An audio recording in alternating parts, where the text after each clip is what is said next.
Hello everyone, welcome to a special show here. I am joined by two distinguished doctors by my side, and we really want to have an open and honest discussion. We know that there are millions of people out there who feel quite failed and let down by the healthcare system, and we're going to really talk openly as doctors who really feel everybody's pain out there. We know that so many doctors realize that they come through years of education and training, and it's not quite what we imagined at the front lines. And we all started off very bright-eyed and bushy-tailed, and we're working in a suboptimal system. So the question is, how can we deliver good care to the people that matter, which is you? And also, how can you go about navigating the system and hopefully finding good doctors in your area to take care of you? I agree, Suneel. I mean, I think, the point of this podcast is really to deliver real information to patients. And really, there's been a tremendous breakdown in healthcare. And it's really hard to pinpoint the exact cause. Really just pre and post pandemic is probably the easiest way to do it. Yeah, I mean, where did it go wrong? I think, to me, it's not the biggest mystery in the world. I mean, it's all special interests, I think. And these big special interests that were making money from healthcare that were kind of hidden from us in a big way. They weren't front and center, but I think COVID exposed it. I mean, I think we can very much see the pharmaceutical industry has taken a horrible turn. Now, that's not to say that the pharmaceutical industry doesn't produce great medications and drugs that we use all the time, but what's happened recently, what shifted, is the power and control that this industry has over all of us is completely outsized. I mean, my job as a physician is not just to find the drug to put you on, it's to figure out what's wrong with you and to figure out the best approach together, like how to fix this.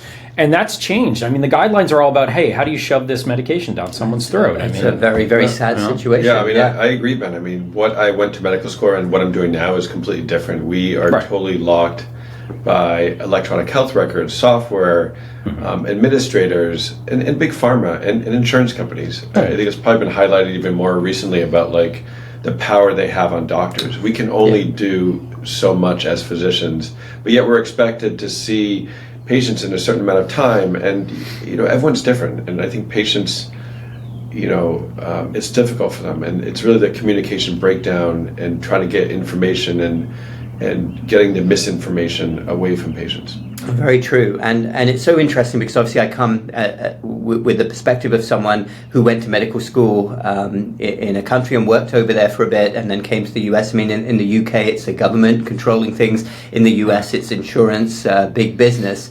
And sadly for doctors who work within the system, which, let's be quite frank, is the majority of doctors, they find themselves stuck in the system. And my own experience of this was I started to suspect that things were wrong well before the pandemic, and you gentlemen know this as well. I was writing about things, blogging about the system, but boy, the pandemic really opened up my eyes, and I know the eyes of certain other good doctors as well, to just the systematic failures within our system and how we aren't staying true to our ideals, which should be to deliver the best possible care to as many people as possible. And these third parties have just completely run riot. Big business, big pharma, big insurance, and in the end, who suffers? You, everybody watching, suffer.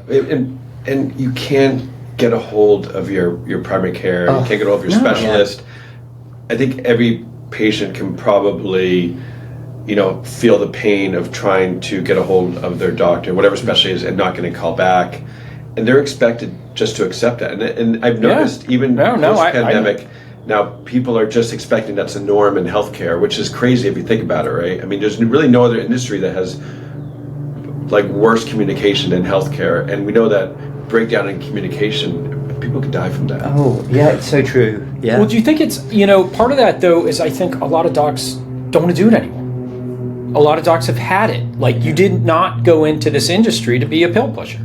And you did not go into this industry to have somebody hand you, a booklet that says, hey, you're going to do X, Y, and Z no matter what is wrong with the patient. You're going to put them on this. True. And by the way, this drug has questionable It's very questionable. efficacy. It's like, you have to use this. The studies are mediocre. As a matter of fact, some of these drugs, there's good studies that they don't do a very good job, and they have high side effects, so it's a incredibly frustrating phenomenon, and that's why I think you're seeing a lot of docs leave, and so you see patients desperately trying to get in. There's not good alternatives, Primary care is very difficult, and I want to just touch on 2 points here. Firstly, what you said, Peter, really rings true about people can't get in touch with their primary care docs. I mean, I have family in the UK. My goodness, I mean, it's impossible to get a GP appointment now. I remember when I was growing up, you just wandered over the village where I grew up in England. It was so easy. You would just go and get an appointment the same day. You would know your doctor. They would come to your house.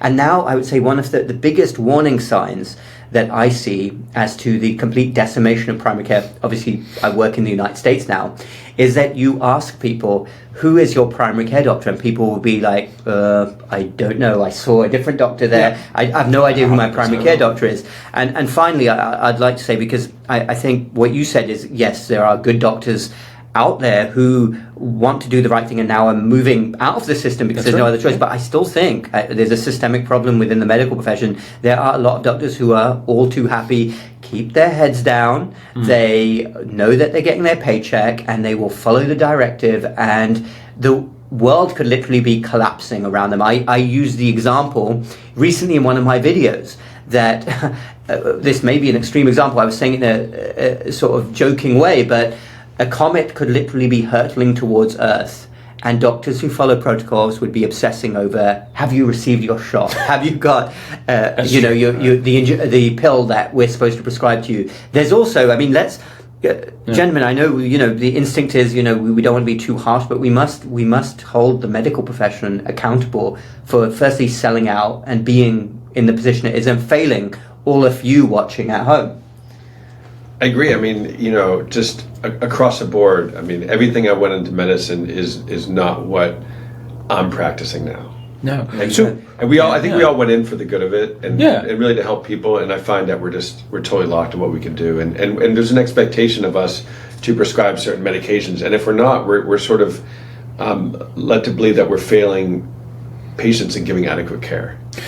Well, so basically what you're saying is the problem begins in training. So this issue begins even well before you're a practicing physician. It begins when you're training and going through the system. So the problem is so ingrained that it begins when you're learning, which is crazy. Now, I do think there's still a lot of good physicians out there that train you the correct way.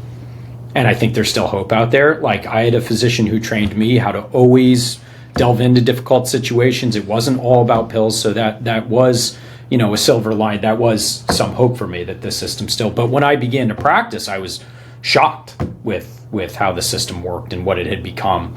And I think physicians across the country are beginning to feel that. I agree there are some bad apples, but I do think if the system were to change, I do think more would come to the right side than would go against it. And all these doctors are great. It's also the system, right? They have to see so many patients. I mean, because most doctors are owned by bigger corporations, essentially, and in some cases venture capital firms. And you have to you need to get a paycheck. Yeah. No, I get it. And so I think they have a quota they need to meet. And I think when you put a quota on doctors, you're saying they have to have 10 minutes with a patient, and if not, they have to explain it. I mean, there are some bigger institutions that are non-healthcare that own primary care office, and it's run not how medicine should be. Yeah, you're right. I'd like to sort of pose the question there, and in the interest of debate, because you are seeing a spontaneous discussion here between doctors. We obviously know each other, but we also see the problems every single day that we work at the front lines. And I want to put it to you and get your thoughts on, do you not think that doctors should be stepping up more to solve this problem? Because if doctors are not going to do that, and I know maybe you think that I sometimes might put too much blame on doctors, which I have frequently in my videos, but I think that doctors have sold out their profession. And if being a doctor is not a special job that demands a level of stepping up, being responsible, owning the situation, and most importantly, stepping out of line when it's called for, I could pick 10 examples during the pandemic where doctors should have stood up and said, this should not be happening, this is wrong. And this is why I feel really strongly that the medical profession, in many ways, deserves what's happening to it now. Yeah. That may seem harsh, but also I just cannot... I cannot forget that there are many, many practicing doctors who are very happy with their heads down and are not standing up for what is right. Can I say, so I actually don't think that the change that's going to come, and I do believe a change is going to come from doctors. I actually think it's going to come from patients. I think that is where the medical revolution is going to begin. Yeah. Because I think you can only take any group so far and push them so far before they just won't take it anymore. And America is a country that doesn't typically allow, itself to be so marginalized before it gets upset. And this is an industry that has marginalized and treated the vast majority of the citizens in this country like crap, like garbage. I mean, they're getting bad care across the country. True. And I think patients are getting to a point where they're not going to take it anymore. And there's going to be a way that it has to change. The system absolutely has to change, If you put yourself in a patient perspective, imagine waiting like 3 months for a doctor's appointment. You have all your questions and you maybe get 5 minutes. Oh, it's and does that doctor examine you? I mean, I've seen that before where doctors, have an examine, it's maybe they don't have time, they have 20 other patients to see or 30 patients seen that day, and so as a patient coming in and seeing your doctor is not what it used to be. You have so little time, and that little time, and to wait so long for an appointment. I mean, it's true, and it's very, very tough, and millions of you I know are feeling it at home, but we have to think to ourselves, so we got 3 doctors here that you're watching, having a discussion, and we agree on many things.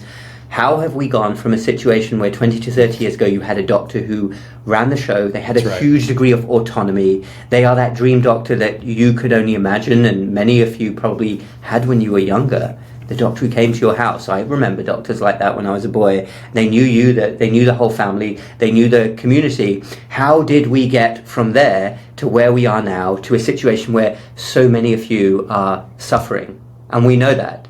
And only by having these discussions and being very brutally honest on how the medical profession sold out and went from there to where we are now. And am I saying every doctor is to blame? No, but collectively there's enormous blame.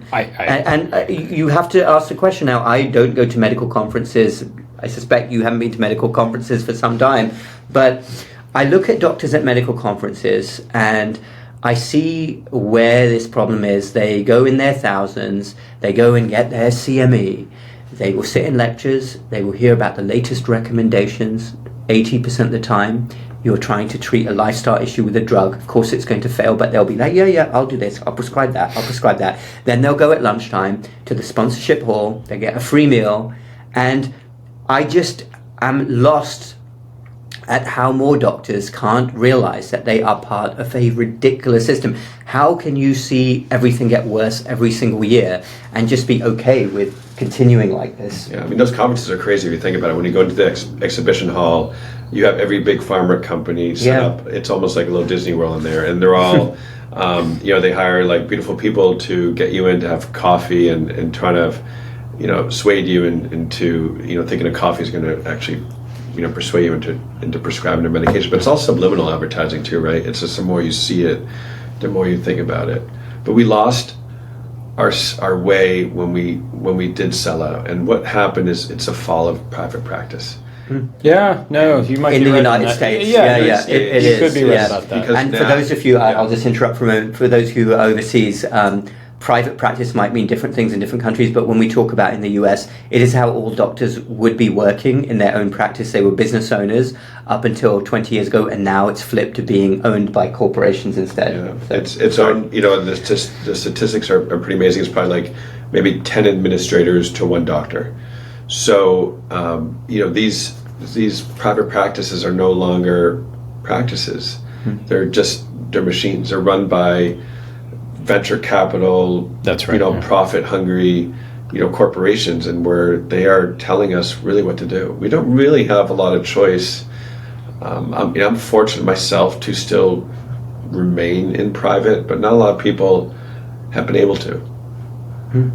if you want to be a doctor that basically runs your own practice, which I still think is the best way of working, and to different degrees. I mean, you could be part of a large group or part of a smaller group, but the essence is that you would have more autonomy in that type of circumstance. But we've seen that completely disappear. It was before my time. Before I arrived in the United States, I was coming from overseas with a very different system anyway. But from all the stories I hear, not just from doctors but from patients, they were much happier then when their doctor could spend more time with them, when their doctor wasn't spending half their day debating with insurance companies and playing games with insurance companies as well. It's a sea change. Well, that's 100%. I mean, that's the other group in the room that can take some of the blame for this. They're not solely to blame, but the insurance company that changed the way that medicine works very dramatically. They have to sign off on almost every test you order, yay or nay. They've never seen the patient, have no idea what's going on, and they're perfectly capable of saying, no, there's a guideline from a society, so it's all chose not to cover prior authorizations where your doctor may prescribe you medication. You can't get it unless the physician has to get on the phone and either do a peer-to-peer review or fill out a ton of paperwork. And the insurance companies are smart. They know statistically there's going to be a good majority of doctors that don't have the time to go the extra step to get your medication approved, right? So I've done lots of peer-to-peer reviews. It drives me crazy. I mean, I'm a cardiologist. I'm a non-invasive, general cardiologist. I'm put on the phone with someone that's not in my specialty telling me I can't order this test for the patient. And then when I always make it a little personal. I was like, if this was your parent or brother or family member, what would you do? And a lot of times they hang up on me. They actually kind of make you feel like you're an evil person, but actually you have to make it really, I try to make it as real and raw as I can when I'm reviewing a case over the phone to an insurance company. Otherwise you're really just talking to a robot. It's really frustrating. I hate it. You know what the other thing is that we're not really touching on that I think is the crux of all this too, something that's gone wrong, is that because it's all about reimbursement, because so many different factors have changed, the focus has become so much on acute and sick care and has moved away from the holistic kind of preventative care of patients and all the factors that go into keeping you healthy that aren't big money, right? So you don't get paid a lot for sitting with a patient and walking them through an appropriate diet and what they're doing wrong in terms of their diet. The healthcare systems don't get paid a lot for walking through an exercise routine and individualizing it. We're all different, so we all have different limitations. We all have different ways we need to approach all this, and that's gone. I mean, your primary care doctor a lot of the time is figuring out which 5 pills they're going to give you instead of being like, okay, why can't we get this done? What's going on in your life? What's your house like? Where are you living? Really basic stuff. It's so true. I mean, we've essentially created not primary care, but we've created a system of urgent care. Yeah, right? That's exactly right. That's exactly right. Are so overworked that how many times have you called your primary care office and they'll see you in 3 months from now, or they say go to an urgent care, and the urgent care does not. They don't. Those are not like there's no continuity of care in that, and you know what, you'll bounce back the next day, you'll see a different person. I mean, there's no. But that's the problem. It's all urgent care, and there's more money in that too. And urgent care is fine. Like, it has its place. It's fine for acute illnesses. But it's an abuse system, and I think it's not an abuse system by patients, but it's just it's an overworked system, and emergency rooms are flooded because patients just can't get access. Because no one's preventing the illness. No one's working with these people, and it's hard. Well, there's no money and there's no money in it. But again, that's a broken system. That's a broken system. When you are great. They are, yeah. I mean, when you don't focus on preventing, not great for us. It's for big pharma, pharmaceutical companies. Why cure something? When you can treat someone for the next. And that's exactly right. I mean, that goes across a lot of different spectrums of diseases, cancer, HIV treatment. Right. These are all just very expensive medications, and we don't know really what goes behind the scenes. We're just told what we need to know and what the guidelines are. That's it, and that's the situation. I mean, this was a great discussion. I mean, we scratched the surface. I mean, there's so much more to talk about, and I want to move on now as all of you listening who I'm sure you have your own stories, probably have 100 stories each that you could tell about your interactions with the healthcare system and where it's gone wrong. Advice on finding a good doctor within the system. We'll each go through this. My own thoughts are that it's tough. We know that it's tough to find good Really local tough. doctors. The best things you can do, you can't beat a warm referral, somebody who has had a great experience. Ask around your family and friends who is practicing medicine, whatever specialty you're looking for, primary care, cardiology, pulmonary, whatever it is you need. Go on recommendations. And I know that frequently those doctors may not have space because they're so overwhelmed, but that's probably the best thing you can do. And then search online. And then when you do sit down with a new doctor, I highly recommend that you go on first impressions. Now, occasionally first impressions are not correct, but usually do you get a sense that the doctor is looking you in the eye? Are they showing empathy, compassion? Do they have a genuine interest in you?